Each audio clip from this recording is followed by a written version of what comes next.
بسم الله الرحمن الرحيم الحمد لله رب العالمين الرحمن الرحيم مالك يوم الدين إياك نعبد وإياك نستعين اهدنا الصراط المستقيم صراط الذين أنعمت عليهم غير المغضوب عليهم ولا الضالين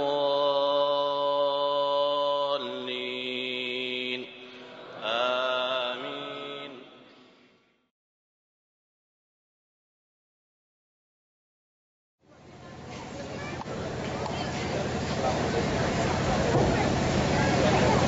السلام عليكم ورحمة الله وبركاته. الحمد لله نحمده ونستعينه ونستغفره ونؤمن به ونتوكل عليه ونعوذ بالله من شرور انفسنا ومن سيئات اعمالنا من يهده الله فلا مضل له ومن يضلل فلا هادي له واشهد ان لا اله الا الله وحده لا شريك له واشهد ان محمدا عبده ورسوله.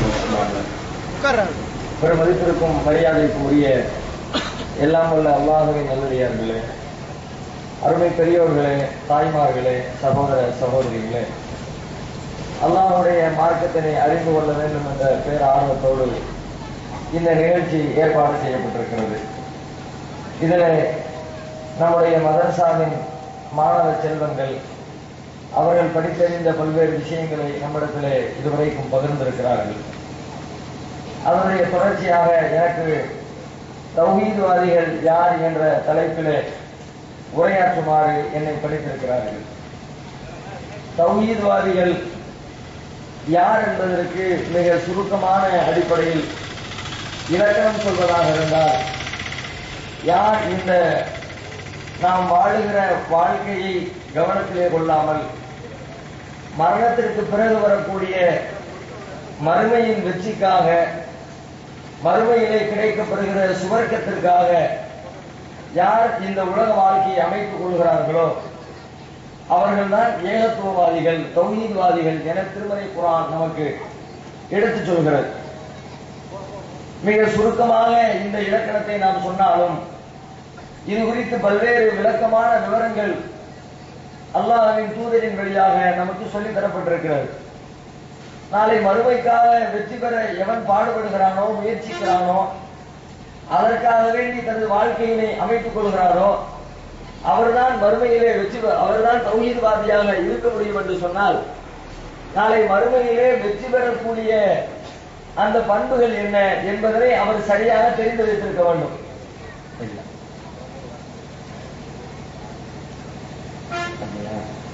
இன்ஷா அல்லாஹ் இந்த உரை முடிந்ததற்கு பிறகு ஆறுதல் பரிசு வழங்கப்பட வேண்டிய குழந்தைகளுக்கு ஆறுதல் பரிசு வழங்கப்படும் என்ற தகவலையும் சொல்லிக் கொள்கிறோம். ஆரம்பமாக மறுமையிலே வெற்றி பெற வேண்டும் என்று சொன்னால் அதற்கு தகுந்தாற் போன்று ஒரு தௌஹீத்வாதி தனது வாழ்க்கையை அமைத்துக் கொள்ள வேண்டும் என்றால் மறுமையில் வெற்றி பெறுவதற்குரிய வழி என்ன என்பதனை அவர் தெரிந்து வைத்திருக்க வேண்டும்.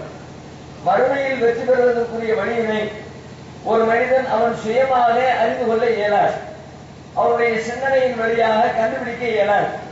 உலகத்திலே எத்தனையோ விஷயங்களை கண்டுபிடிக்கிறார்கள், புதிதாக ஆராய்ச்சி செய்து உலகத்திற்கு கற்றுத் தருகிறார்கள். அதே போன்று ஒரு மனிதன் தன்னுடைய சொந்த அறிவை பயன்படுத்தி, சொந்த சிந்தனையை பயன்படுத்தி மறுமையில் வெற்றி பெறுவதற்குரிய வழி இதுதான் என்பதை எந்த மனிதனாலும் உலகத்திலே கண்டுபிடித்து நேரான வழியிலே சென்றிட இயலாது.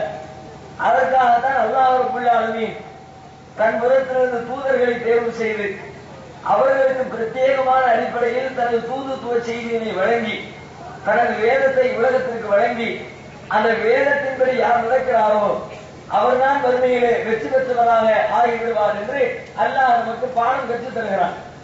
நபிகள் நாயகம் ஸல்லல்லாஹு அலைஹி வஸல்லம் அவர்கள் தம்முடைய வாழ்க்கையின் பல்வேறு கட்டங்களில் இதை நமக்கு வலியுறுத்துகிறார்கள். எந்த ஒரு மனிதனாக இருந்தாலும் சரியான பாதையை, மறுமையில் வெற்றி பெறுவதற்குரிய பாதையை தன்னுடைய சொந்த அறிவை கொண்டு தீர்மானிக்க இயலாது. சில நேரங்களிலே அவருடைய அறிவு அவனுக்கு நல்லதை சொல்வதை போன்று பல நேரங்களில் மனிதனுடைய சொந்த அறிவு அவனுக்கு தீயதை சொல்லிவிடுகிறது. அவன் எந்த பாதையிலே செல்லக்கூடாதோ, செல்ல இயலாதோ, சென்றால் மறுமையிலே வெற்றி பெற முடியாதோ அது மாதிரியான விஷயங்களை மனிதனின் அறிவு அவனுக்கு வழங்கி அதன்பால் செல்ல வேண்டும் என்று அவனை தள்ளிவிட்டு விடுகிறது. எனவே உலகத்தை எல்லாம் படைத்தாளுகிற, நாளை மறுமையிலே வெற்றியையும் தோல்வியையும் தீர்மானிக்கிற அல்லாஹ் ரப்புல் ஆலமீன் தான் அதற்கு வழிகாட்டுவதற்கு, அதற்குரிய வழிமுறைகளை கற்றுத்தருவதற்கு தகுதியானவனாக இருக்கிறான். எனவே அல்லாஹ் ரப்புல் ஆலமீன் நமக்கு வழங்கி இருக்கிற வேதத்தையும் அவனால் இந்த உலகத்திற்கு அருளப்பட்ட தூதர்களின் போதனைகளையும் கற்று அறியக்கூடிய வேலையினை முதலில் ஒரு ஏகத்துவாதி செய்ய வேண்டும். அதை அறிந்தால்தான் மறுமையில் வெற்றி பெற இயலும். அது குறித்த அறிவு இல்லாமல், அது பற்றிய ஞானம் இல்லாமல் ஒருவர் எந்த காரியத்தில் ஈடுபட்டாலும், எப்படிப்பட்ட தியானத்திற்கு அவர் தன்னை தயார்படுத்திக் கொண்டாலும், எப்படிப்பட்ட வழிபாட்டிற்கு தன்னை அவர் ஆயத்தப்படுத்திக் கொண்டாலும் மறுமையை அவர் வெற்றியை பெற்றிட இயலாது. எனவே முதலில் ஏகத்துவாதியுடைய அடிப்படை பண்பாக இஸ்லாம் எதை விரும்புகிறது, எதை கற்றுத்தருகிறது என்றால், அவர் இந்த இஸ்லாத்தை பற்றி, திருமறை குர்ஆனை பற்றி, நபிகள் நாயகத்தின் போதனைகளை பற்றி, ஒரு மனிதன் இந்த உலகத்திலே வாழ வேண்டிய வாழ்க்கை முறையை பற்றி அறிந்து வைத்திருக்கிற அறிவாளியாக இருக்க வேண்டும். அறிவற்றவன், சிந்தனையற்றவன், கல்வி அறிவில்லாதவன் அவன் மறுமையிலே வெற்றி பெறக்கூடிய ஒரு ஏகத்துவாதியாக இருக்கவே இயலாது. நபிகள் நாயகத்திற்கு முதலாக அருளப்பட்ட திருமறை குர்ஆனுடைய வசனம் கூட இதை நமக்கு அழகாக படம் பிடித்து காட்டுகிறது. நபி ஸல்லல்லாஹு அலைஹி வஸல்லம் அவர்கள் தம்முடைய 40 வயது வரைக்கும் இஸ்லாம் என்றால் என்னவென்றே தெரியாது. அல்லாஹ் குர்ஆனில் சொல்லி காட்டுகிறான், லா தத்ரி மல் கிதாபு வல் ஈமான். நபியே, இறை நம்பிக்கை என்றால் என்ன, வேதம் என்றால் என்ன என்று எதை பற்றிய அறிவே இல்லாமல் தான் நீங்கள் இருந்தீர்கள். வஜதக லால்லன் ஃபஹதா. உமது இறைவன் உம்மை வழி தவறியவராக கண்டான், பிறகு அவனே உங்களுக்கு வழிகாட்டினான். ஆரம்பத்தில் நபி ஸல்லல்லாஹு அலைஹி வஸல்லம் அவர்களுக்கு நேர்வழி தெரியாது, அல்லாஹ்வை பத்தி தெரியாது, மறுமையை பத்தி தெரியாது, சொர்க்கத்தை பத்தி தெரியாது, நரகத்தை பத்தி தெரியாது. அப்ப எதையுமே அறியாமல் இருந்த நபியவர்களுக்கு, இஸ்லாத்தை பற்றி உண்டான எந்த தகவலுமே தெரியாமல் இருந்த நபிகள் நாயகம் ஸல்லல்லாஹு அலைஹி வஸல்லம் அவர்களுக்கு முதலாக அல்லாஹ் இஸ்லாத்தை அறிமுகப்படுத்துகிறான். எவ்வாறு முதலாக அறிமுகப்படுத்துகிறான்? ஆரம்பத்திலே நபியவர்களுக்கு சொல்லப்பட்ட கட்டளை என்ன? இஸ்லாத்திலே மிக முக்கியமாக கருதப்படுகிற தொழுகையை பற்றி சொல்லப்பட்டதா? தொழுகை தான் திருமறை குர்ஆனிலே அதிகமாக வலியுறுத்தப்பட்ட ஒரு இபாதத். ஏறத்தாழ 90க்கும் மேற்பட்ட இடங்களில் அல்லாஹ் அகீமுஸ்ஸலா தொழுகையை நிலைநாட்டுங்கள் என்பதை திரும்ப தனது திருமறை வேதத்தில் அல்லாஹ் வலியுறுத்துகிறார். அதே போன்று நபியவர்கள் தன்னுடைய மரண பரியந்த நேரத்தில் கூட, அவர்கள் மரணிக்கிற கடைசி நிமிடத்தில் கூட ஒது செய்வதற்காக வேண்டி தண்ணீர் கொண்டு வர சொல்வார்கள். அந்த தண்ணீரை எடுத்து ஒது செய்வதற்குள்ளாக மயக்கமடைந்து மீண்டும் மயக்க வைத்து சென்று விடுவார்கள். பிறகு சுதாரித்து எழுந்து மீண்டும் தண்ணீர் கேட்பார்கள். மீண்டும் தண்ணீர் கொண்டு வந்து கொடுத்து அவர்கள் ஒது செய்வதற்குள்ளாக மீண்டும் மயக்கத்தை தழுவி விடுவார்கள். இப்படி அந்த கடைசி நேரத்துடைய வேதனையை, மரண நேரத்திலே ஒவ்வொரு மனிதனும் அடையக்கூடிய அந்த துன்பத்திலே அல்லாஹ்வின் தூதர் அனுபவித்துக் கொண்டிருக்கிற கடைசி நேரத்தில் நபிகள் நாயகம் வலியுறுத்திய செய்தி என்ன? உலகத்திற்கு கற்றுத்தந்த போதனை என்ன? அஸ்ஸலா. தொழுகை என்றுதான் கடைசி வரை நபியவர்கள் தொழுகையை குறித்து தான் மக்களுக்கு சொன்னார்கள். இந்த அளவிற்கு இஸ்லாத்திலே அதிகமாக வலியுறுத்தப்பட்ட தொழுகையை பற்றி அல்லாஹ் ஆரம்பமாக பேசினானா? முதலாக நபியவர்களுக்கு அல்லாஹ் வழங்கிய கட்டளையில் தொழுகையை பற்றி குறிப்பிடப்படவில்லை. சரி, நோன்பை பற்றியால் குறிப்பிடப்பட்டதா? அதுவும் குறிப்பிடப்படவில்லை. வேறு ஏதேனும் வழிபாடுகளை பற்றி சொல்லித் தரப்பட்டதா? எதுவும் சொல்லப்படவில்லை. இஸ்லாத்திலே சொல்லப்பட்டிருக்கிற எந்த சட்ட திட்டங்களும், எந்த போதனைகளும், எந்த அறிவுரைகளும், எந்த வழிபாடுகளும் எதுவுமே ஆரம்பத்தில் நபியவர்களுக்கு சொல்லப்படவில்லை. முதலாக அவர்களுக்கு இஸ்லாம் அறிமுகப்படுத்தப்படுகிறது. திருமறை குர்ஆனுடைய 96வது அத்தியாயமாக அந்த வசனங்கள் இடம்பெற்றிருக்கிறது. இக்ரா பிஸ்மி ரப்பிக்கல்லதீ கலக்கல் இன்சான மின் அலக் இக்ரா வ ரப்புக்கல் அக்ரம் அல்லதீ அல்லம பில் கலம். உம்மை படைத்த இறைவனின் பெயரால் படிப்பீராக. அல்லது அவன்தான் உங்களை அழகென்ற நிலையிலிருந்து படைத்தான். அவன் சங்கைக்குரிய இறைவன். எழுதுவோரை கொண்டு அவன் தான் உங்களுக்கு எழுத கற்றுக் கொடுத்தான். எனவே அந்த இறைவனின் பெயரை கொண்டு நீங்கள் படியுங்கள் என்றுதான் முதலாக அல்லாஹ்வின் தூதருக்கு இஸ்லாம் அறிமுகப்படுத்தப்படுகிறது. முதல் செய்தி அல்லாஹ்வுக்கு படிதான் என்று அல்லாஹ் சொல்லுகிறான் என்றால் ஏன் சொல்ல வேண்டும்? படி என்ற விஷயத்தை ஆரம்பத்திலே கற்றுத்தர வேண்டிய அவசியம் என்ன? படித்தால்தான். படித்தென்றால் புத்தகத்தை எடுத்து வைத்து படித்த மாத்திரம் படித்ததில்லை, செவி வழியாக கேட்டு தெரிந்து கொள்வதும் படித்தல் தான். ஏதோ ஒரு இடத்திலே இஸ்லாத்துடைய தகவல்களை கிரகித்துக் கொள்ள வேண்டும். அல்லாஹ்வை பற்றி, மறுமையை பற்றி, தூதர்களை பற்றி, வேதங்களை பற்றி, அல்லாஹ் இந்த உலகத்தில் ஒரு மனிதன் எவ்வாறு வாழ வேண்டும் என்பதை விரும்புகிறான் என்று அல்லாஹ் இடக்கூடிய கட்டளைகளை பற்றி எந்த விதத்திலாவது ஒரு மனிதர் அறிந்து கொள்ள வேண்டும். அப்படிப்பட்ட அறிவாளி தான் முஸ்லீமாக இருக்க வேண்டும். அப்படிப்பட்ட அறிவாளி தான் ஏகத்துவாதியாக இருக்க வேண்டும். ஆனால் இன்றைக்கு பார்க்கிறோம், ஏகத்துவாதிகளுக்கு இதில் ஒரு தேக்கநிலையை பார்க்க முடிகிறது. ஆரம்ப காலத்தில் தமிழகத்தில் ஏறத்தாழ 20 ஆண்டுகளுக்கு முன்னர் இந்த ஏகத்துவம் அடியெடுத்து வைக்கப்படுகிற ஆரம்ப கட்டத்தில் தமிழகம் எங்கு பார்த்தாலும் மூட நம்பிக்கைகள் குறையோடு கிடந்த காலம் அது. எங்கு பார்த்தாலும் தர்கா வழிபாடுகளில், தர்காக்களில் ஆண்களும் பெண்களும் கூட்டம் கூட்டமாக குழுவி நின்ற காலம் அது. அல்லாஹ்வின் அருள் கிருபையினால், இந்த ஏகத்துவாதிகளின் பிரச்சாரத்தினால் சன்னம் சன்னமாக அந்த மூட நம்பிக்கைகளும், இஸ்லாத்திற்கு எதிரான வழிபாடுகளும், தர்கா வழிபாடுகளும், இன்னொரு விதாத்துகளும் கொஞ்சம் கொஞ்சமாக ஒழிந்து கழுவை தேய்ந்து கட்டெரும்பாகி கொண்டிருக்கிற ஒரு சூழலை நோக்கி இன்றைக்கு சென்று கொண்டிருக்கிறது.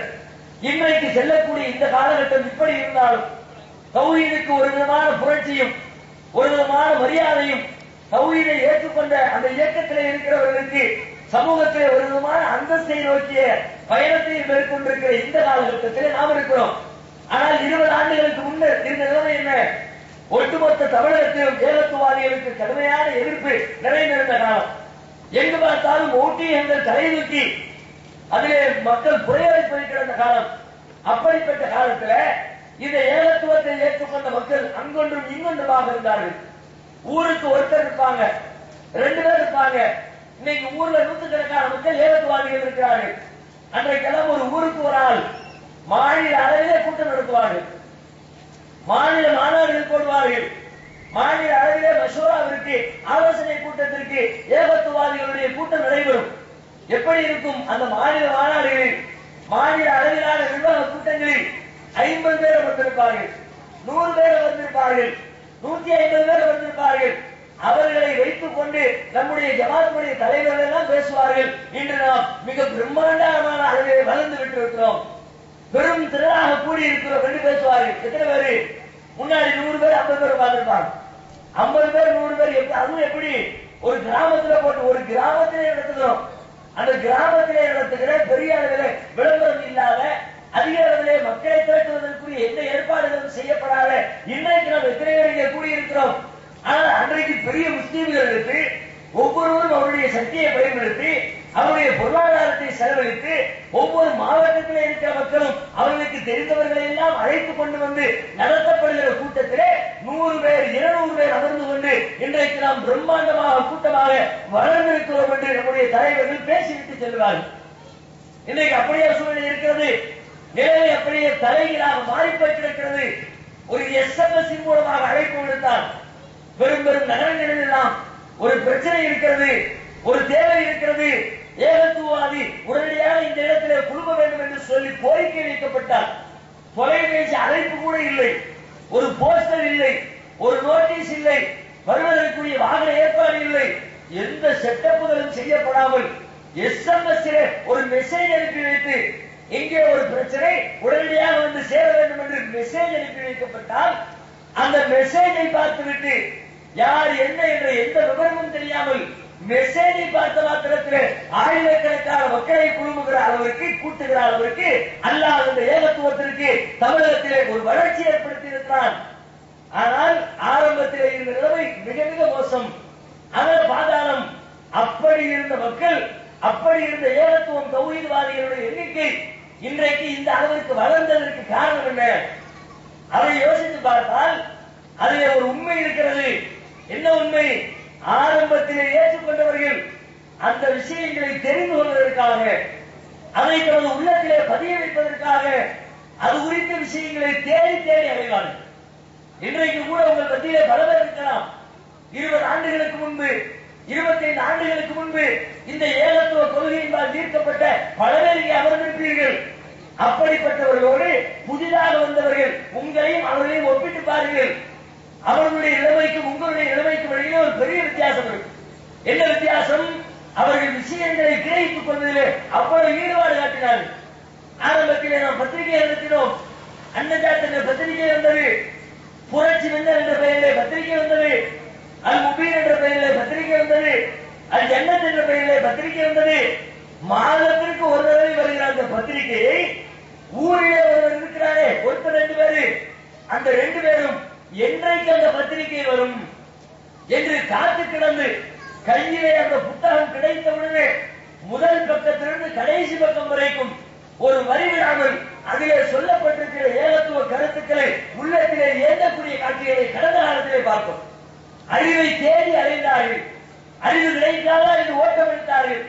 அக்கம் பக்கத்திலே எங்கே நிகழ்ச்சி நடந்தாலும் சரி, இங்கிருந்து 50 கிலோமீட்டர் தொலைவிலே, 100 கிலோமீட்டர் தொலைவிலே, 150 கிலோமீட்டர் தொலைவிலே தன்னுடைய சக்திக்கு உட்பட்டு எத்தனை தூரத்திற்கு பயணம் செய்ய முடியுமோ அந்த அளவிற்கு பயணம் செய்து அந்த அறிவு தேடலில் ஈடுபட்டார்கள். படிப்பதில் ஆர்வம் காட்டினார்கள். அவர்களிடம் இருந்த அந்த படிப்பு ஆர்வம் தான், விஷயங்களை தெரிந்து கொள்வதில் அவர்கள் காட்டிய ஆர்வம் தான் இன்றைக்கு இந்த ஏகத்துவ இயக்கம் லட்சோப லட்ச மக்களை கொண்டு பிரம்மாண்டமாக வளர்ந்திருப்பதற்கு அடித்தளமாக அமைந்தது. ஆரம்பத்தில் உள்ளவர்களிடத்தில் எத்தனை ஆண்டுகள் மதரசாவிலே பட்டம் படித்த அறிஞராக இருந்தாலும் சரிதான், அவர்கள் கேட்கிற கேள்விகளுக்கு பள்ளிகளிலே பணிபுரியக்கூடிய இமாம்களுக்கு பதிலளிக்கிறார். அந்த இமாம் எப்படி இருப்பார்? 7 வருஷம் படிச்சிருப்பார், 10 வருஷம் படிச்சிருப்பாரு. நான் அந்த மதரசால படித்தேன், இந்த மதரசால படித்தேன் என்று மதரசாவை வச்சு பெருமை அடிப்பார்.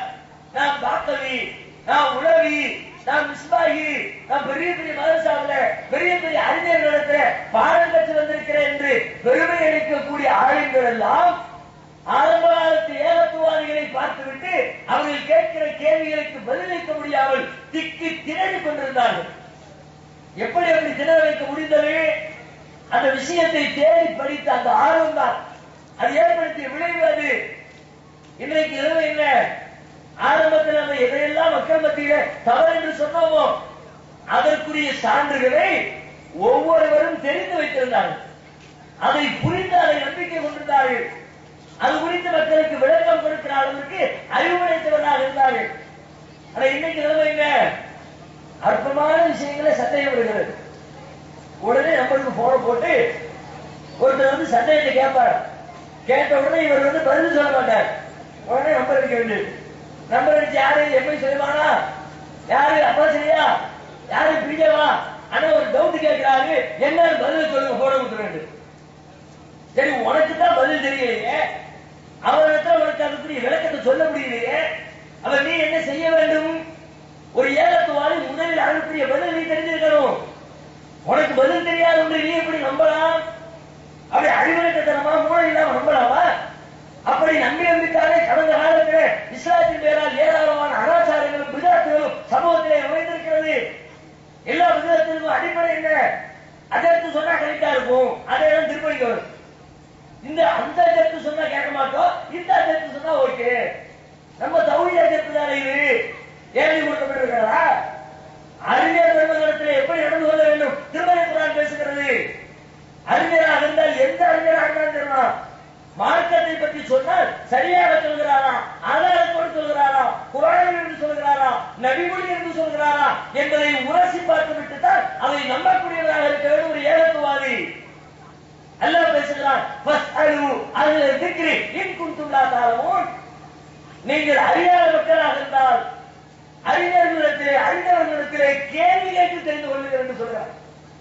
அவங்க சொல்றதையெல்லாம் தலையாட்டி கேள்வி இல்ல, அவர் என்ன சொல்றாரு, சொல்றதுக்கு என்ன ஆதாரம் வைக்கிறாரு, அவர் சொல்லக்கூடிய ஆதாரமும் சொல்லக்கூடிய கருத்தும் ஒத்து போகிறதா என்பதையெல்லாம் உரசி பார்த்து அறிவுபூர்வமாக சிந்தித்து முடிவெடுக்க வேண்டிய இடத்துல இருக்கிற ஏகத்துவவாதி அவர் சொன்னார் இவர் சொன்னார் என்று இன்றைக்கு நம்பக்கூடிய சூழல் ஏற்பட்டால் இன்னும் 50 ஆண்டுகள் கழித்தால் இந்த ஏகத்துவ கூட்டத்திலே மீண்டும் ஒரு புரட்சி வெடிக்கும். எப்படிப்பட்ட புரட்சி?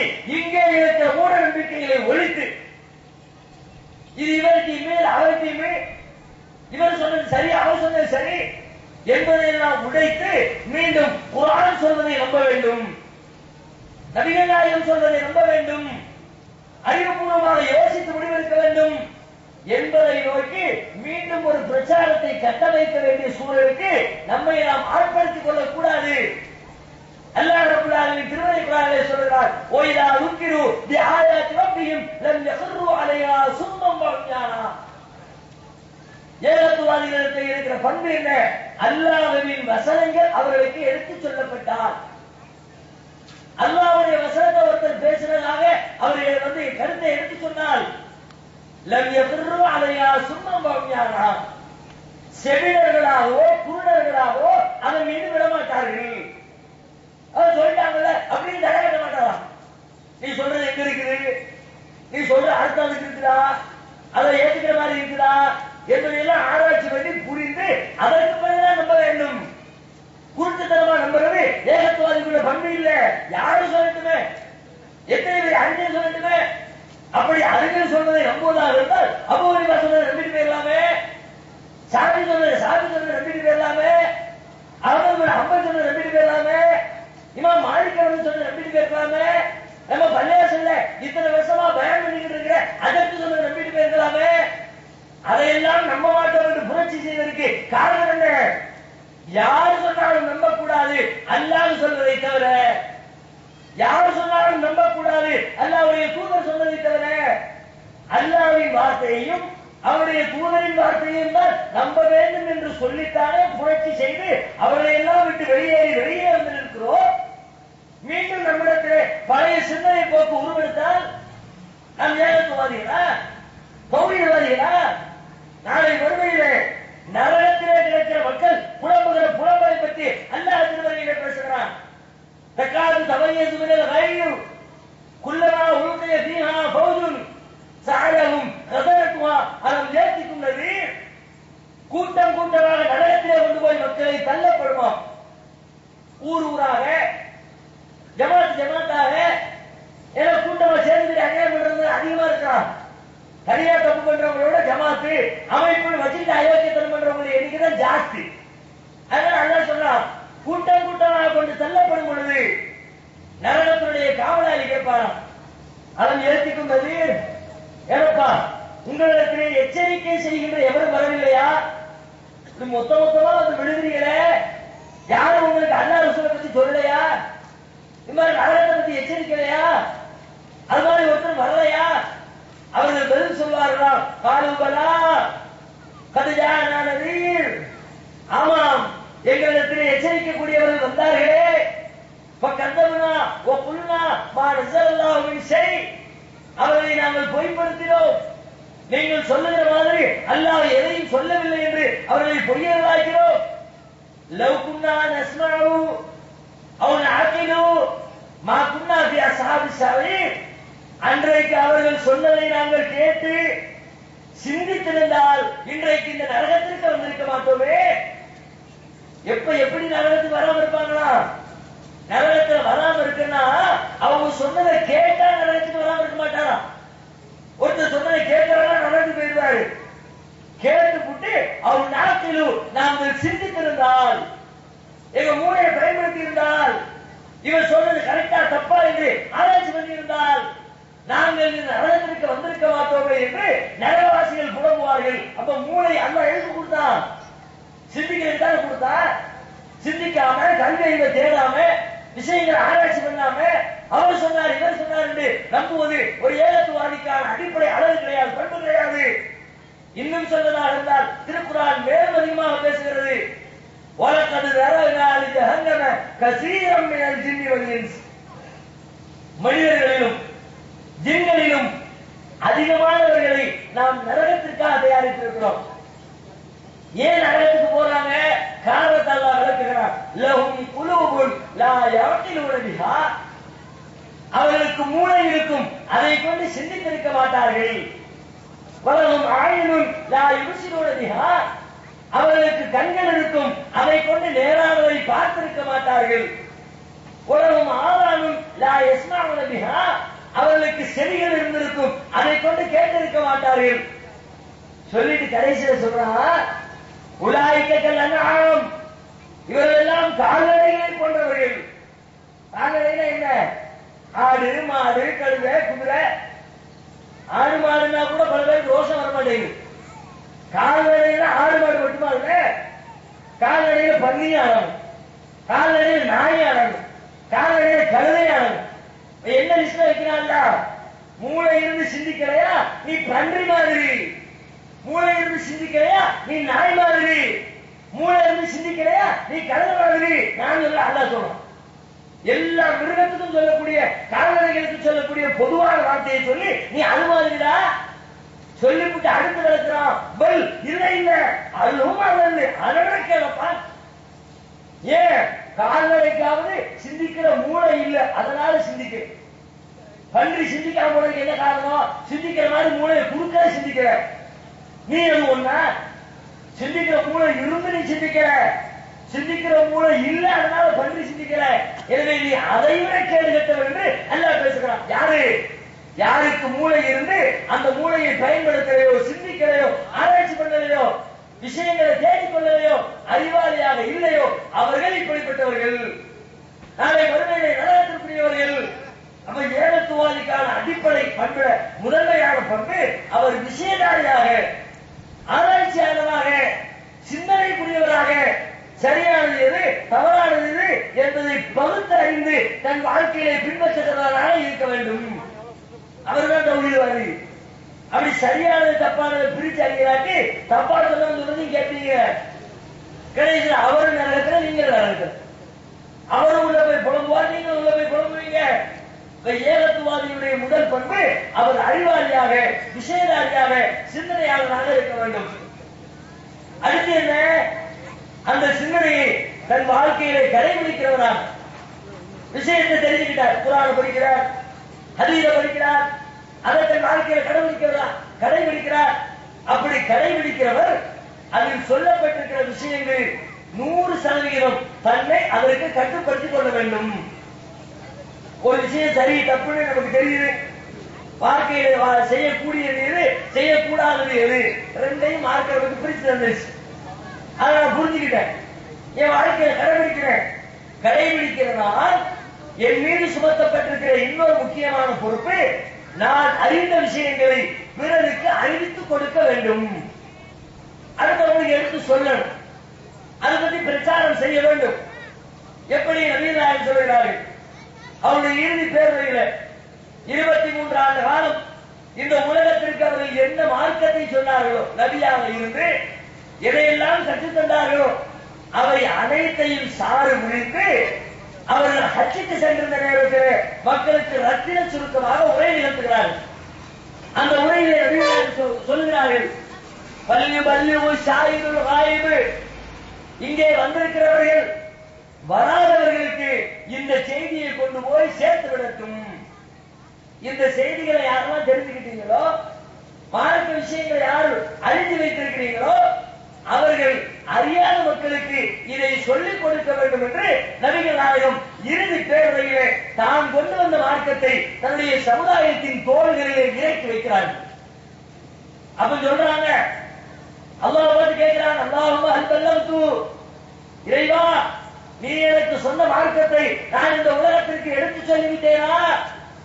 அல்லாஹும்ம ஹல் பல்லக்து, இறைவா நீ எனக்கு சொன்ன மார்க்கத்தை நான் உலகத்திற்கு எடுத்து சொல்லிவிட்டேனா என்று திரும்ப திரும்ப கேட்கிறார்கள். கூடியிருந்த மக்கள் எல்லாம் சொல்கிறார்கள், பலா யா ரசூலல்லாஹ், அல்லாஹ்வுடைய தூதரே நீங்கள் உங்களின் மார்க்கத்தை சொல்லிவிட்டீர்கள், எதையும் நீங்கள் மறைக்கவில்லை, எதையும் நீங்கள் கூட்டவில்லை, எதையும் நீங்கள் குறைக்கவில்லை, அல்லாஹ் உங்களுக்கு சொன்னதை எங்களுக்கு நீங்க சொல்லிவிட்டீர்கள் என்று ஒட்டுமொத்த சஹாபாக்களும் அங்கே சாட்சி அளிக்கிறார்கள்.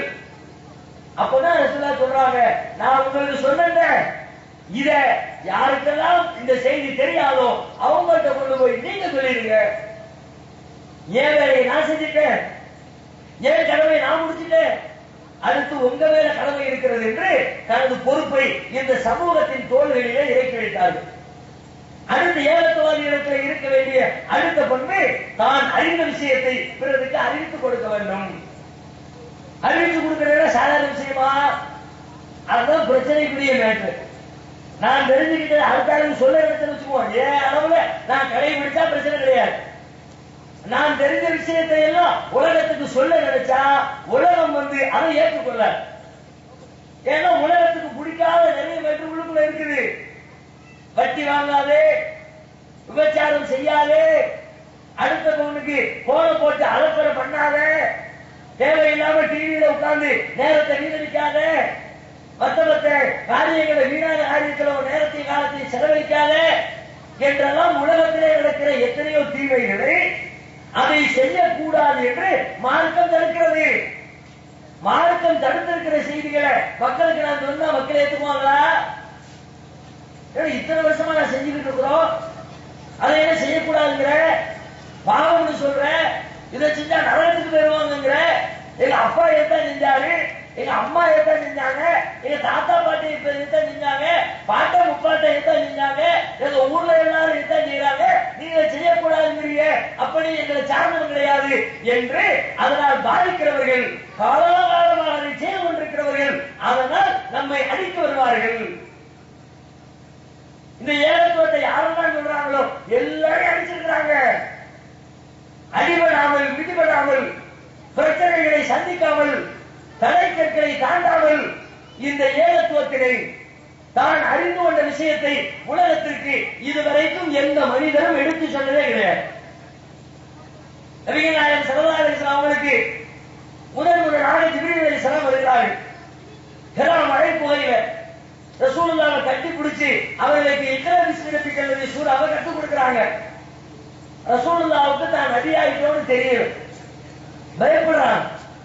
ஜிப்ரீலுடைய இந்த பிரம்மாண்டமான உருவத்தை அவரை கட்டி அணைக்கும் போது ஏற்பட்ட அந்த மூச்சு திணறலையும் நினைத்து நினைத்து நபி அவர்கள் வீட்டுக்கு ஓடோடி வருகிறார்கள். வீட்டுக்கு வந்து போர்த்துங்கள் போர்த்துங்கள் என்று தன்னை போர்த்துமாறு தன்னுடைய மனைவியிடத்திலே சொல்கிறார்கள். கதீஜா ரலியல்லாஹு அன்ஹா அவர்கள் நபிகள் நாயகத்தை போர்த்திவிட்டு அவர்களுக்கு ஆறுதல் சொல்கிறார்கள், நீங்க பயப்படாதீங்க, உங்களுக்கு ஒண்ணு நடக்காது, ஏன் நீங்க கவலைப்படுறீங்க, இன்னக லதஸிலுர் ரஹீம் وتكسب المعدوم وتحمل الكلب وتقرئ الغيب وتعين على نوائب الحق. நீங்கள் உறவினர்களை அனுசரிக்கிறீர்கள், கஷ்டப்படுகிறவர்களின் பாரத்தை சுமக்கிறீர்கள், இல்லாதவர்களுக்காக நீங்கள் உழைக்கிறீர்கள், விருந்தினர்களை நீங்கள் கௌரவப்படுத்துகிறீர்கள், சத்தியத்திற்கு நீங்கள் உதவி செய்கிறீர்கள். எனவே வல்லாஹி லா யுக்ஸீக அல்லாஹு அபதா, அல்லாஹ்வின் சத்தியமாக ஒருபோதும் அல்லாஹ் உங்களை இழிவுபடுத்தவே மாட்டான் என்று நபிகள் நாயகத்துடைய மனைவி நபி அவர்களுக்கு ஆறுதல் சொல்கிறார். ஆனாலும் திருப்தி அடையல. ரசூலுல்லாஹ்வுடைய உள்ளத்தில் அந்த பதட்டம் குறையல. கதீஜா நாயகி அந்த ஊரிலேயே வேதத்தை அதிகமாக படித்திருந்த வரக்காத் பின் நௌஃபல் என்ற தன்னுடைய உறவினரிடத்தில் ரசூலுல்லாஹ் அழைச்சிட்டு போறாங்க. அழைச்சிட்டு போய் விடுறாங்க. இது மாதிரி ஒரு மன குழப்பத்தில் இருக்கிறாரு, என்ன பாருங்க. அப்ப அவர் எல்லா விஷயத்தையும் கேட்கிறார். யார் வந்தா என்ன சொன்னாங்க எல்லாத்தையும் கேட்டுவிட்டு அவர் அறிந்து கொள்கிறார், நீங்கள் நபியாகி விட்டீர்கள், அல்லாஹ்விடத்திலே தூதராக தேர்வு செய்யப்பட்டிருக்கிறீர்கள். உங்களிடத்தில் வந்தது யார் தெரியுமா? இதற்கு முன்பு மூசாவிடத்திலே, ஈசாவிடத்திலே, யஹ்யாவிடத்திலே, ஜக்கரியாவிடத்திலே எந்த ஜிப்ரீல் வந்தாரோ அந்த ஜிப்ரீல் தான் உங்களிடத்தில் வந்திருக்கிறார். அல்லாஹ்வின் தூதராக அல்லாஹ் உங்களை தேர்வு செய்திருக்கிறான் என்று சொல்லிவிட்டு அவர் சொல்லுகிறார், இந்த செய்தி நீங்கள் சொல்லுகிறீர்களே, இந்த செய்தியை சொல்லும் பொழுது உங்களுடைய சமுதாயத்தவர்கள் உங்களுக்கு துன்பம் கொடுத்து இந்த ஊரிலிருந்து உங்களை வெளியேற்றுவார்கள். ரசூலுல்லாஹ் ஜீரணிக்கவே முடியாது இந்த செய்தி. ஏன் ஊருக்காரங்க, ஏன் சொந்த வந்தவங்க என்ன ஊரை விட்டு விரட்டுவாங்களா? என்ன சொல்றீங்க? என்ன நபிகள் நாயகத்தை அந்த சமுதாயத்தினுடைய தலைக்கு மேலே வைத்து மரியாதை கொடுத்துக் கொண்டிருக்கிறார். நபிகளின் பெயரை சொல்லி கூட அழைக்க மாட்டார்கள். அல்-அமீன் நம்பிக்கைக்குரியவரே, அஸ்-சாதிக்கு உண்மை பேசுகிறவரே என்று சொல்லி அவர்களுடைய பண்புகளால் பட்டப்பெயரிட்டு அவர்களை மரியாதையோடு அழைத்துக் கொண்டிருந்த சமுதாயம் அவர்களை ஊரை விட்டே வெளியேற்றும் என்ற விஷயத்தை நபிகளால் ஜீரணித்துக் கொள்ள முடியல. கேட்கிறாங்க, என்னுடைய சமுதாயத்தவர்கள் என்னையே வெளியேற்றுவாங்களா? அப்ப வரக்கா சொல்கிறார், ஆமாம், உங்களை மாத்திரமல்ல, இந்த செய்தியினை யாரெல்லாம் உலகத்தில் இதுவரைக்கும் சொல்லி இருக்கிறார்களோ அத்தனை பேருக்கும் இந்த நிலைமைதான் ஏற்பட்டிருக்கிறது. நபிகள் நாயகத்துக்கு முன்னாடி இந்த செய்தியை சொன்னவங்களும் எதிர்ப்புகளை சந்திச்சிருக்கிறாங்க, அடி வாங்கி இருக்கிறாங்க, ஊர்வலக்கப்பட்டிருக்கிறாங்க. ஏன் சில நேரங்களில் யக்துலூன நபிய்யின பிகைரி ஹக்கி, அநியாயமான முறையிலே கொல்லப்பட்டிருக்கிறார்கள், உயிர் தியாகம் செய்திருக்கிறார்கள். அதுவெல்லாம் நடந்தாதான் இந்த ஏகத்துவத்தை சொல்ல இயலும். சந்தோஷமா நிம்மதியா பிரச்சனை இல்லாம முழுமையாக தன் வாழ்க்கையில் கடைபிடிக்க இயலாது. தான் அறிந்த ஏகத்துவ கருத்துக்களை உலகத்திற்கு எடுத்துச் சொல்ல முடியாது. நீங்கள் எடுத்துச் சொல்வதாக இருந்தால் கண்டிப்பாக ஊராருடைய சமூகத்தாருடைய பிரச்சனைகளுக்கு அடிநடிகளுக்கு ஆட்பட்டுத்தான் நீங்கள் அந்த ஏகத்துவத்தை பறைசாற்ற முடியும். எந்த அளவிற்கு அல்லாஹ் திருமறை குர்ஆனிலே சொல்கிறார், அம் ஹஸிபத்தும் அன் ததுகுலுல் ஜன்னah, சுவர்க்கத்திற்குள்ளே நீங்கள் நுழைந்து விடலாம் என்று எண்ணுகிறீர்களா? வலம்மா ஏத்திக்கும் மஸல்லதீன கலவும் கபலிக்கும் மஸ்ஸதுமுல் பஸாரு வல்லராவு வஸுல்சிலு ஹத்தா யகூல الرسூல் வல்லதீன ஆமனு மஅஹு மதா நஸல்லாஹ். உங்களுக்கு முன்னிருந்தவர்கள் பட்ட கஷ்டங்களையும் சிரமங்களையும் நீங்கள் அனுபவிக்காமல், அவர்கள் ஆட்சிவிக்கப்பட்டதை போன்று நீங்கள் ஆட்சிவிக்கப்படாமல் சுவர்க்கத்திலே நுழைந்து விடலாம் என்று எண்ணுகிறீர்களா? முடியாதுன்றாங்க. ஒருத்தர் ஏகத்துவாதியா இருக்கிறதா இருந்தா தான் அறிந்த ஏகத்துவத்தை உலகத்தில் சொல்ல நினைச்சா சொல்லும் பொழுது பிரச்சனை வரும், எதிர்ப்புகள் வரும், பல்வேறு இடையூறுகள் வரும், அதிலே செல்ல விடாமல் பல்வேறு தடைக்கற்கள் வரும். அத்தனை தடைகளையும் தாண்டித்தான் ஒரு ஏகத்துவாதி இந்த உலகத்திலே ஏகத்துவ பயணத்தை மேற்கொள்ள முடியும். நவீன நாயகத்துக்கு ஏற்பட்ட எதிர்ப்பு எப்படி நமக்கெல்லாம் தெரியும். ரசூலுல்லாஹ் ஏகத்துவத்தை உலகத்துக்கு சொல்றதுக்காக தன்னுடைய சொந்த பந்தங்களை எல்லாம் கூட்டு வச்சு கேட்கிறான், இந்த மலைக்கு பின்னாடி உங்களை அழிக்கிறதுக்காக வேண்டி ஒரு குதிரைப்படை வருதுன்னு சொன்னா நம்புவீங்களா? ஆமா, நம்புவோம். அதுல சந்தேகமே பட மாட்டோம். ஏன்? மா ஜர்ரப்னா அலைக்க இல்லா சதுகா, உங்க வாயிலிருந்து உண்மையை தவிர எதையும் நாங்க கேட்கலையே. இதுவரைக்கும் நீங்க பொய் பேசுறதே இல்லையே. நீங்க பொய் பேசுறீங்க சந்தேகம் கூட எங்களுக்கு இல்லையே. பிறகு நாங்க எப்படி நீங்க சொல்றதை சந்தேகப்படுவோம்? நீங்க சொன்னா சரியானதான் சொல்வீங்க, உண்மையானதான் சொல்வீங்க, நாங்க முழுசா நம்புகிறோம் என்று ஒட்டுமொத்த சமூகமும் அங்கீகாரம் அளிக்கிறது, சாட்சி சொல்கிறது. சொல்லி முடிச்ச உடனே ரசூலுல்லாஹ் ஏகத்துவத்தை சொல்றாங்க, தௌஹீத சொல்றாங்க, மறுமை நாளை பத்தி சொல்றாங்க. அப்பதான் அந்த சமுதாயம் சொல்லிச்சு, நீங்க உண்மையைத்தான் சொல்லுவீங்க, நீங்க சொன்னதையெல்லாம் நம்புவோம். ஆனா தௌஹீத சொன்னவங்க என்ன நடக்குது? அவங்களுடைய பெரிய தந்தை கீழே இருந்து மண்ணை எடுத்து நபிகள் நாயகத்தின் மீது வீசுகிறான். தப்பல்ல அலிஹாலா ஜமாத்தனா, நாசமா போறவன இதுக்குதான் எங்களை கூப்பிட்டியா? யார பார்த்து? ஒரு நிமிஷத்துக்கு முன்னாடி அந்த வாயிலாம் சொல்லிச்சு, நீ சொன்னா கரெக்ட் தான், நீ பொய்யே சொல்ல மாட்டேன். எப்படிப்பட்ட அழகியம் பாருங்க, எப்படிப்பட்ட மோசம். நம்ம நாட்டு அரசியல்வாதி கூட வாக்குமாறான்னு சொல்லுவோம். எப்படி வாக்குமாறுவான்? தேர்தலில் ஒன்று சொல்லிவிட்டு ஆட்சி அமைத்ததுக்கு பிறகு மறந்து போவோம். அதாவது நான் வாக்குறுதியா கொடுக்கலாமா? அவனுக்காக கொஞ்சம் டைம் இருக்கிறது. ஓட்டு கேட்க வந்தது, ஓட்டு போட்டது, ஓட்டு எழுதுனது, அதுக்கு பிறகு ஆட்சிக்கு வந்தது, 1 மாத காலம் 2 மாத காலத்துல அவன் சொன்ன வாக்கிற்கு மாற்றம் செய்கிறான். ஆனால் நபிகள் நாயகத்தில் அந்த சமுதாயம் என்ன பண்ணுது? அப்பதான் 1 நிமிஷம் கூட ஆகல, அரை நிமிஷம் கூட ஆகல, நீங்க சொன்னா கரெக்ட் தான் என்று சொல்லி முடிச்ச மறு நிமிஷம் அடுத்து சொல்றாங்க, நீ சொல்ல நாங்க நம்ப மாட்டோம், நீ நாசமா போகணும். எப்படிப்பட்ட எதிர்ப்பை நபிகள் சந்தித்தார்கள்? இது மாதிரி எல்லாரும் சந்திச்சு ஆகணும். இந்த எதிர்ப்புகளை ஒரு தமிழகத்தில் எத்தனையோ ஊர்கள் கிராமங்களை பார்க்கிறோம். புதிதாக எங்கெல்லாம் ஏகத்துவம் அடியெடுத்து வைக்கிறதோ அங்கே அத்தனை இடங்களிலும் இந்த எதிர்ப்புகளை நம்ம சந்தித்துக் கொண்டே இருக்கிறோம். அல்லாஹ்வின் கிருபையினால், அல்லாஹ்வின் உதவியோடு அத்தனை எதிர்ப்புகளையும் தவிடுபொடியாக்கிக் கொண்டு நாம் மேலும் மேலும் பயணித்துக் கொண்டேதான் இருக்கிறோம். உண்மையை யோசிச்சு பார்த்தா தௌஹீதுக்கான இலக்கணமே அதான். ஒரு இயக்கம் வளர்றதா இருந்தா அதுக்குன்னு சில காரணங்கள் இருக்கு. அந்த காரணம் எந்த இயக்கத்தில் இருக்கோ அந்த இயக்கம் தான் வளரணும். அறிவுபூர்வமா சொன்னா ஒரு இயக்கத்துல போய் சேர்ந்தா பணம் கிடைக்கும், ஒரு கொள்கையில போய் சேர்ந்தா பதவி கிடைக்கும், ஆனா அந்த அமைப்புல போய் சேர்ந்தா அதிகாரம் கிடைக்கும், அந்த அமைப்புல போய் சேர்ந்தா ஊர்ல பெரிய மனிதர்கள் மரியாதை கிடைக்கும். இப்படி ஏதாவது உலகியல் ரீதியான லாபம் எந்த அமைப்புல இருக்குதோ அங்கதான் ஒவ்வொரு மனுஷனும் இருக்க ஆசைப்படுவான்.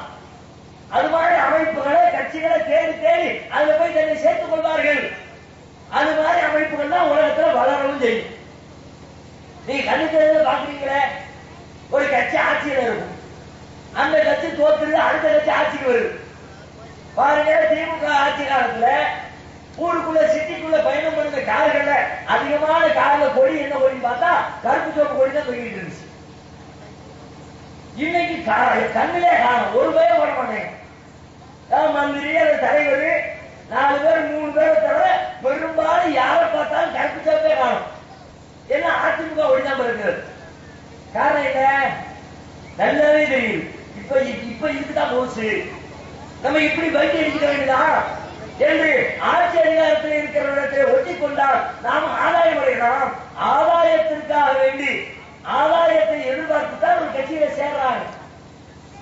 இந்த ஜமாத்துல, இந்த அமைப்புல, இந்த கொள்கையில ஒரு தௌஹீத் என்று தன்னை ஒருவன் அறிமுகப்படுத்திக் கொள்வதால் அவனுக்கு உலகத்தில் கிடைக்கிற நன்மை என்ன? பணம் கிடைக்குமா? பதவி கிடைக்குமா? விருது கிடைக்குமா? அதிகாரம் கிடைக்குமா? என்ன கிடைக்கும்? அடியும் உதையும் ஏற்றும் பேச்சும் மாத்திரம் தான் கிடைக்கும்.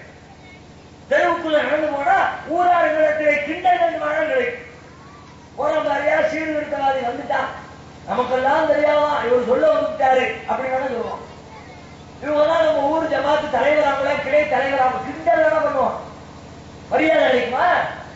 நெசத்துல பார்த்தா நிறைய இழப்பு தான். அத்தனை இழப்புகளை சந்திக்கிற நேரத்தில் ஒரு அமைப்பு எப்படி வளர முடியும்? ஆனால் இது வளரவில்லை. இந்த அமைப்பில் சேர்ந்து எவரும் காசு சம்பாதிக்க முடியாது. இந்த அமைப்பில் சேர்ந்து யாரும் பதவியை பெற முடியாது.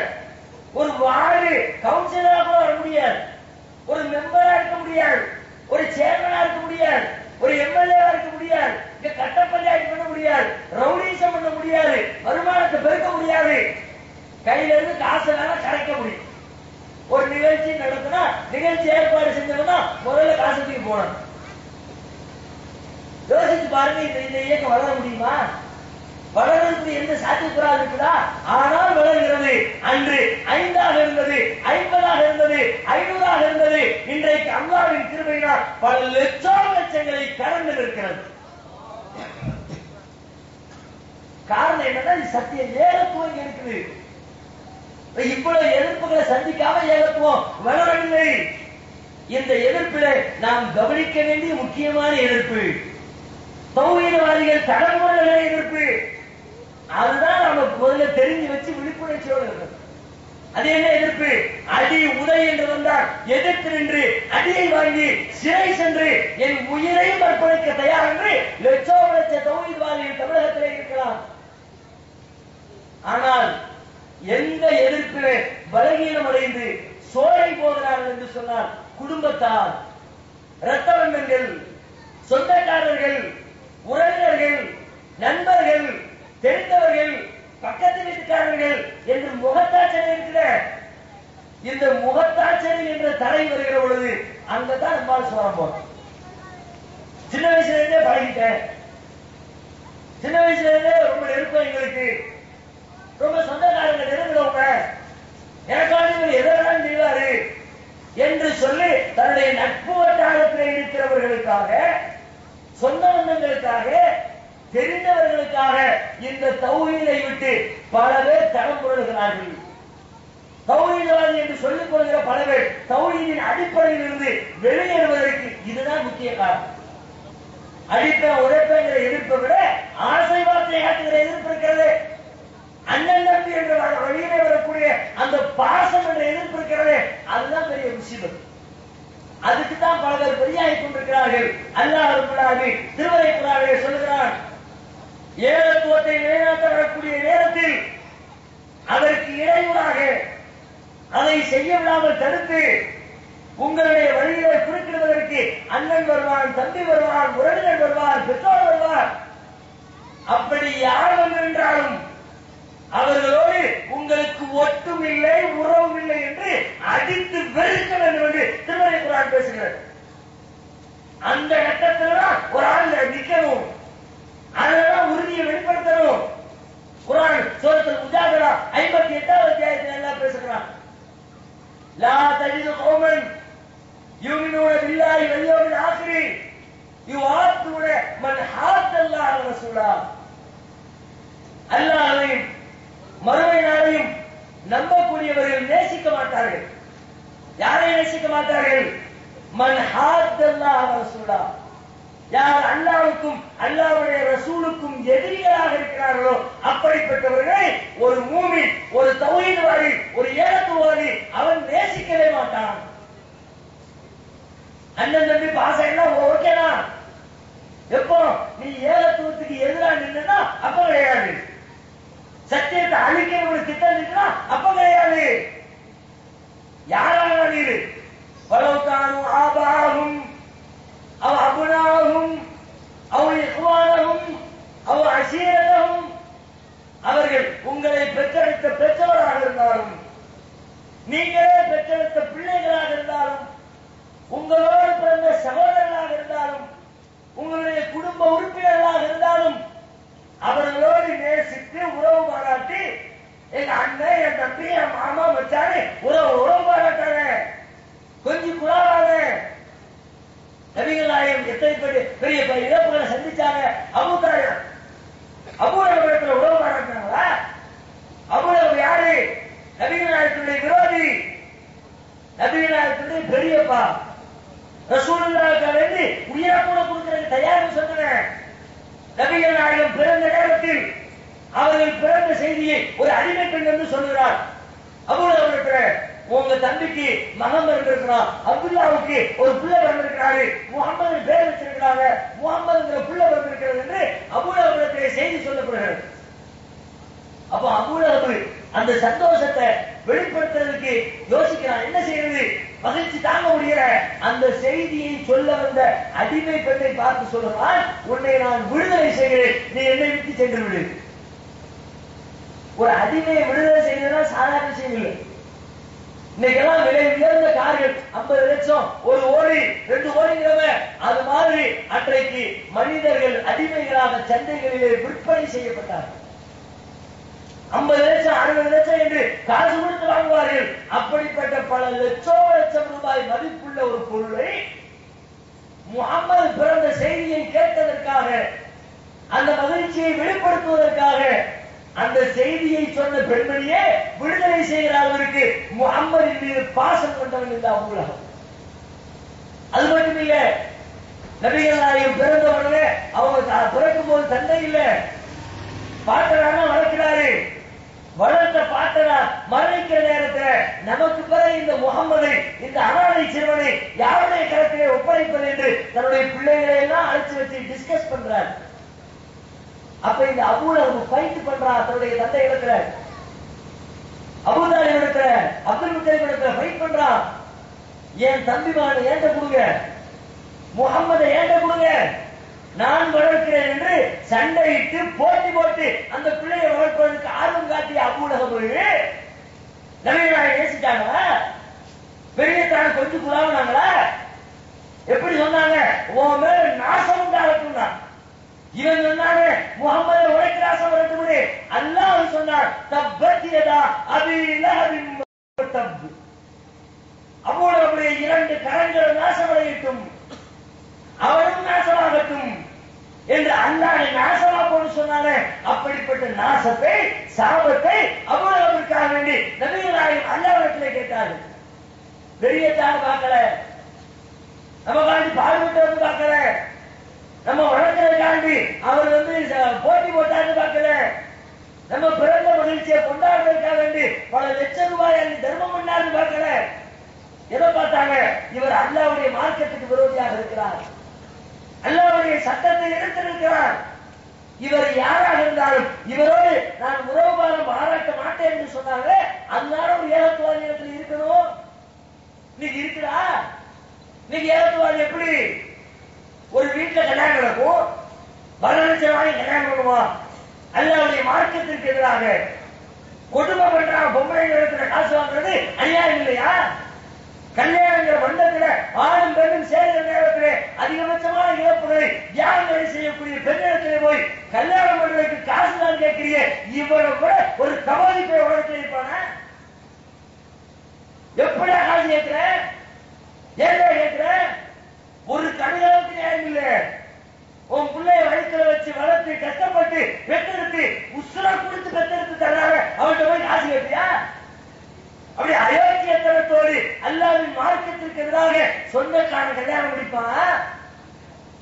என் மாமன் கல்யாணம், என் மச்சன கல்யாணம், என் தம்பி கல்யாணம், கொஞ்சம் கூட வெட்கம் இல்லாம அல்லாஹ்வுடைய மார்க்கத்தின் மீது பற்று இல்லாம போய் நான் பல்ல காட்டி தின்னு போட்டு வர்றேன், நீ தௌஹீத் வரியா?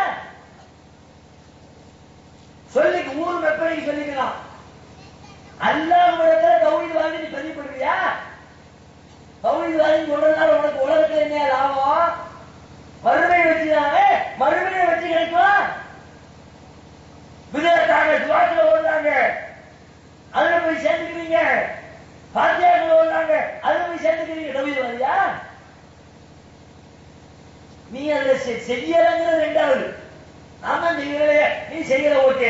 செய்யறவனுக்கு நீ எப்படி அடைக்கலம் கொடுத்தாய், எப்படி நீ ஆதரித்தாய், நீ எப்படி அவனோடு உறவு பாராட்டினாய், அவனை நேசிக்கவே கூடாதுங்கிறான்.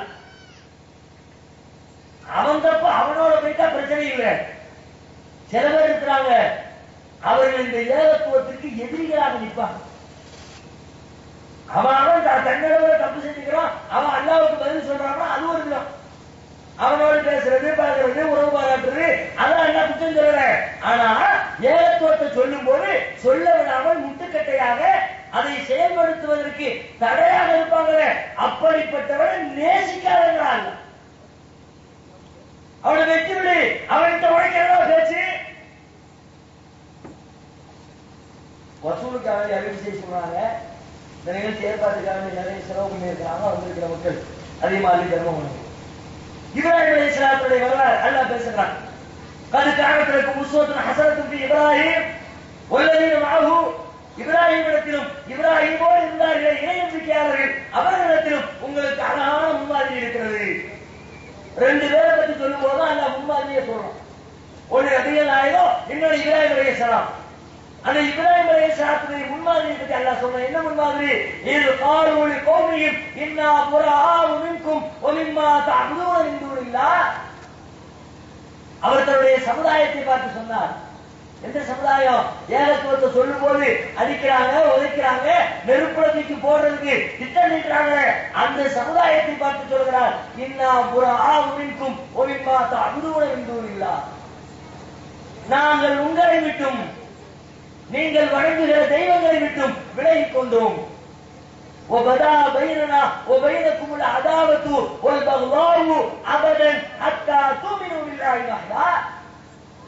இன்றிலிருந்து உங்களுக்கும் எங்களுக்கும் இடையிலே விரோதமும் குரோதமும் மாத்திரம் தான் மிச்சம் இருக்கும். எதுவரைக்கும்? ஹத்தா தூமினு பில்லாஹி வஹ்தா. அல்லாஹ் ஒருவரை மாத்திரம் நீங்கள் நம்பிக்கை கொள்கிற வரைக்கும் உனக்கு எனக்கு நம்ம சண்டை வேண்டாம், உனக்கு எனக்கு நம்ம பஞ்சாயத்து வேண்டாம் என்று இப்ராஹிம் சொன்னார. அந்த சொல்லிலே உங்களுக்கு முன்மாதிரி இருக்கிறது. பாடம் இருக்க வேண்டாமா? அதுல இருந்து படிப்பினை பெற வேண்டாமா? இஸ்லாம் இந்த ஏகத்துவ அமைப்பை உடைக்கிறதுக்காக பல பேர் அமைப்பு நடத்துறான். நம்ம சொல்றது எல்லாம் தப்புமா, தப்புன்னு ஆதாரத்தோடு சொல்லி திருத்திக்கிறோம். நாம சொல்றதெல்லாம் 100% கரெக்டா தான் இருக்கணும் இல்ல. மனுஷன் அடிப்படையில் தப்பு நடக்கலாம், தப்புனா சொல்லி திருத்திக்கிறோம். எந்த தப்புன்னு சொல்ல மாட்டாரு, ஆதாரப்பூர்வமா என்னை நிரூபிக்க மாட்டாரு. ஆனா இவன் பக்கம் போவாதான் அவன் தப்பு, அது பண்றா இது பண்றான்னு போய் ஈர்ப்பத்தில் அதான் கிளப்பி விடுவாங்க. தன்னுடைய அரசியல் ஆதாயத்துக்காக வேண்டி நம்முடைய பெயரை மத்திய டேமேஜ் ஆக்குவாங்க, நம்முடைய கொள்கையை சொல்ல விடாம தடுப்பாங்க. அப்படிப்பட்ட ஆட்கள் ஊருக்குள்ள உறவுமா? அவன் அண்ணன், என் தம்பி, என் ஃப்ரெண்டு, என் சொந்தக்காரர், அவர்களிடத்துல போய் கை குலுக்கி கொண்டிருக்கிறீர்கள். நீங்க தௌஹீத்வாதிகளா? ஒரு தௌஹீத்வாதி செய்வானா? உனக்கு எனக்கு என்ன உறவு? நாங்க ஏகத்துவத்தை சொல்றோம், சொல்ல விடாம தடுக்கிற, அதை தடுக்கிறதுக்கு ஒரு அமைப்பு நடத்துறோம், அந்த அமைப்பு நீ போய் அங்கம் வகிக்கிற, உனக்கு எனக்கு என்ன உறவு சொல்ல வேண்டாமா? இப்ராஹிம் அலைஹிஸ்ஸலாத்துடைய முன்மாதிரி பேசிக் கொண்டிருந்தா போதுமா? நடைமுறையில் கடைபிடிக்க வேண்டாமா? தன்னளவில் பாவம் செய்பவரை விட்டுவிடலாம், ஏகத்துவத்தின் எதிரியாக இருப்பவரை விட்டுவிடக் கூடாது என்று திருமறை குர்ஆன் சொல்லுது. சொல்லிட்டு அல்லாஹ் சொல்றான், அது மாதிரி நீங்க புறக்கணிச்சா, சொந்த பந்தங்களை பார்க்காம அந்த உறவுகளை வெட்டி எரிஞ்சா உங்களுக்கு கிடைக்கிற நன்மை என்ன? அதையும் அல்லாஹ் பேசுறான். உலாயிக்க கத்தபத்தி குலூபிஹில் ஈமான், அவர்களுடைய உள்ளத்திலே அல்லாஹ் இறை நம்பிக்கையை எழுதி விடுகிறான். வஅய்யதஹும் பிருஹின் மின்ஹு, அவரை ஜிப்ரீல் மூலமாக அவருக்கு அல்லாஹ் உதவி செய்கிறான். வயுதுகிலுஹும் ஜன்னாத்தின் தஜ்ரீ மின் தஹ்திஹல் அன்ஹார், நாளை மறுமையிலே சுவன சோலையிலே நுழைய செய்வான். ரலியல்லாஹு அன்ஹு வரது அன்ஹு, அல்லாஹ்வின் திருப்தி அவருக்கும் அவருடைய திருப்தி அல்லாஹ்வுக்கும் கிடைக்கும். உலாயிக ஹிஸ்புல்லாஹ், இவர்கள் தான் அல்லாஹ்வின் பட்டாளங்கள், படையினர்கள். அலா இன்ன ஹிஸ்பல்லாஹி ஹுல் முஃப்லிஹூன், அறிந்து கொள்ளுங்கள் அல்லாஹ்வுடைய படைதான் ஜெயிக்க போகிற படை. எது அல்லாஹ்வுடைய படையா?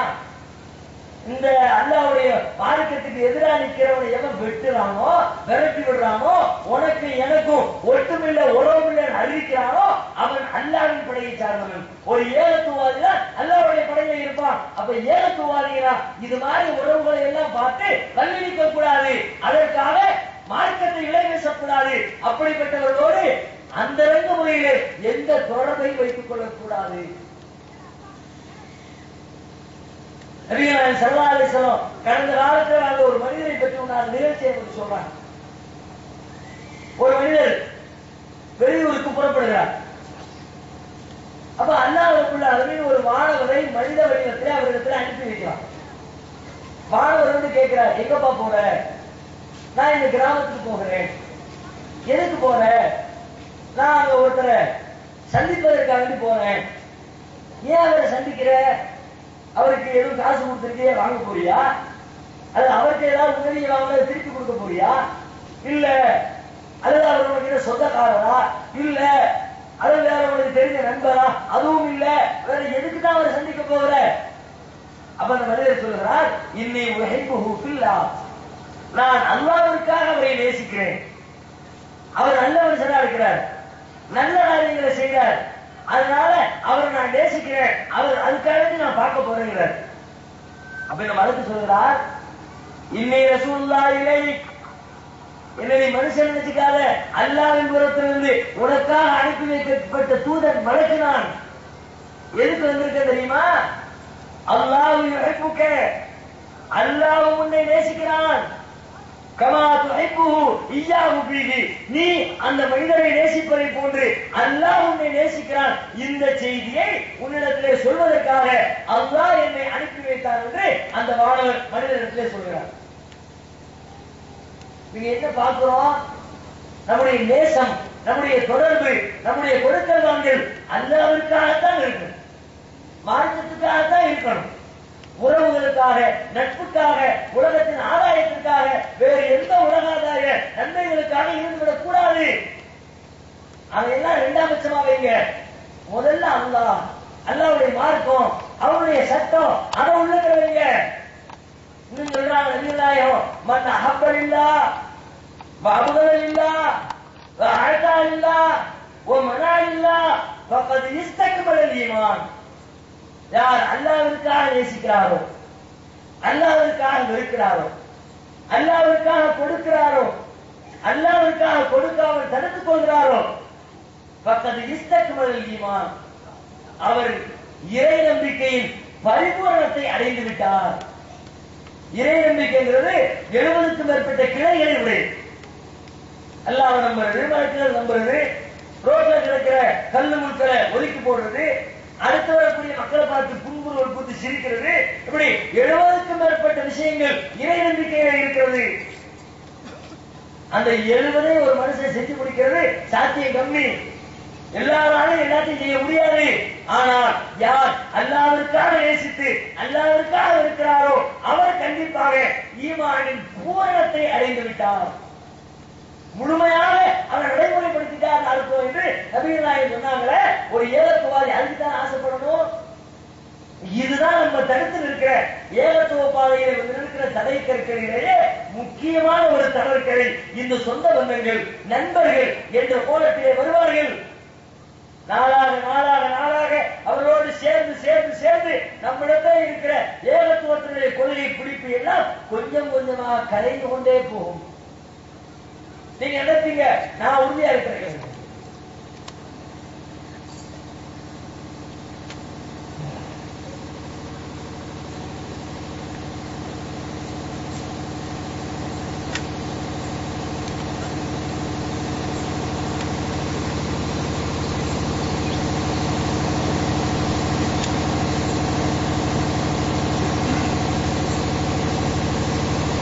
நீங்க நினைப்பீங்க நான் உறுதியா தான் இருக்கிறேன், கரெக்டா தான் இருக்கிறேன், அதனால நான் யாரு கூட இருந்தாலும் இந்த கொள்கையிலிருந்து வளைய மாட்டேன் நினைக்கலாம். ஆனா நபிகளா சொல்றாங்க, மசலுல் ஜலீசி சூயி ஓ ஜலீசி சாலிஹி, நல்ல நண்பனுக்கும் கெட்ட நண்பனுக்கும் உரிய உதாரணம் என்ன தெரியுமா? நல்ல நண்பன் என்றால் ஒரு அத்தர் வியாபாரியோடு நட்பு வைத்திருக்கிறவரை போல. அந்த வியாபாரி உனக்கு அத்தரை தரலாம், சென்று வாசனை கிழமைகளை தரலாம், ஒருவேளை தராமல் போனாலும் கூட அந்த நறுமணத்தை நீ நுகர்ந்து கொண்டே இருக்கலாம்.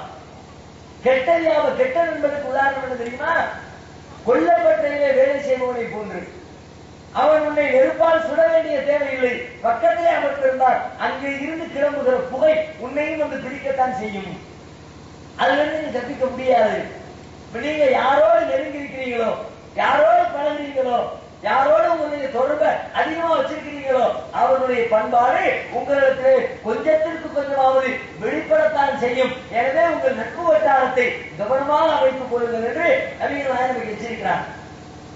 இன்னும் சொல்வதாக இருந்தால் திருமறை குர்ஆனிலே ஒரு அற்புதமான ஒரு வசனம், அல்லாஹ் நம்முடைய சொந்த பந்தங்களை எல்லாம் பட்டியலிட்டு நம்முடைய நேசமும் குரோதமும் விரோதமும் வெறுப்பும் எப்படி இருக்க வேண்டும் என்பதை துல்லியமாக நமக்கு விளக்குகிறார். குல் இன்கான ஆபாவுக்கும் அபனாவுக்கும் இக்வானுக்கும் அஸ்வாஜுக்கும் அஷீரத்துக்கும் وأموال اقترفتموها وتجارة تخشون كسادها ومساكن ترضونها أحب إليكم من الله ورسوله وجهاد في سبيله فتربصوا حتى يأتي الله بأمره. நபியே நீங்கள் சொல்லுங்கள், இன்கான ஆபாவுக்கும் உங்களின் பெற்றோராயினும், அபனாவுக்கும் பிள்ளைகளாயினும், இக்வானுக்கும் சகோதரர்களாயினும், அஸ்வாஜுக்கும் கணவன் மனைவியாயினும், அசீரத்துக்கும் குடும்பத்தாராயினும், நீங்கள் சேர்த்து வைத்த செல்வமாயினும், எங்கே நஷ்டம் வந்து விடுமோ என்று பயந்து பயந்து நீங்கள் செய்கிற வியாபாரமாகினும், நீங்கள் திருப்தியோடு எட்டி வைத்திருக்கிற உங்கள் வீடுகளாயினும், அஹப்ப இலைக்கும் மினல்லாஹி வ ரசூலிஹி வ ஜிஹாதின் ஃபீ ஸபீலிஹி, அல்லாஹ்வை விட, அல்லாஹ்வின் தூதரை விட, அவனது பாதையிலே போரிடுவதை விட உங்களுக்கு பிரியத்திற்குரியவையாக இருந்தால் எதிர்பாருங்கள், அல்லாஹ்விடமிருந்து உங்களுக்கு கட்டளை வரப்போகிறது. என்ன கட்டளை? தண்டனைக்குரிய கட்டளை. அதிலிருந்து நீங்க தப்பிக்கவே முடியாது என்று அல்லாஹ் ரப்பல் ஆலமீன் எச்சரிக்கிறார். எனவே ஒரு ஏகத்துவாதி என்று சொன்னால் முதலில் ஏகத்துவம் என்றால் என்ன என்பதை பற்றி புரிந்து தெரிந்து அதை நம்பிக்கை கொண்டவராக இருக்க வேண்டும். தான் நம்பிய விஷயங்களை உலகத்தாருக்கு எடுத்துச் சொல்ல கடமைப்பட்ட அந்த காரியத்தை நிறைவேற்ற வேண்டும். அவ்வாறு எடுத்துச் சொல்கிற பொழுது ஏற்படுகிற இடையூறுகளை பொறுத்துக் கொள்ள வேண்டும். அந்த இடையூறு மிக முக்கியமான இடையூறு நட்பு, இரத்த பந்தம் என்ற அடிப்படையில் இருந்தாலும் அவைகளை அறுத்தெறிந்துவிட்டு ஏகத்துவத்திலே நிலைத்திருக்க வேண்டும். இப்படிப்பட்ட காரியத்தை எல்லாம் யார் மிக சரியாக தன் வாழ்க்கையை கடைபிடிக்கிறார்களோ அவர்கள் தான் ஏகத்துவவாதிகள். அப்படிப்பட்ட பண்புகளை வளர்த்துக் கொள்வதற்கு அல்லாஹ் நம் அனைவருக்கும் அருள்பாலிப்பானாக. வாசல் தாவானாக அல்ஹம்துலில்லாஹி ரப்பில் ஆலமீன். அஸ்ஸலாமு அலைக்கும் வரஹ்மத்துல்லாஹி வபரகாத்துஹு.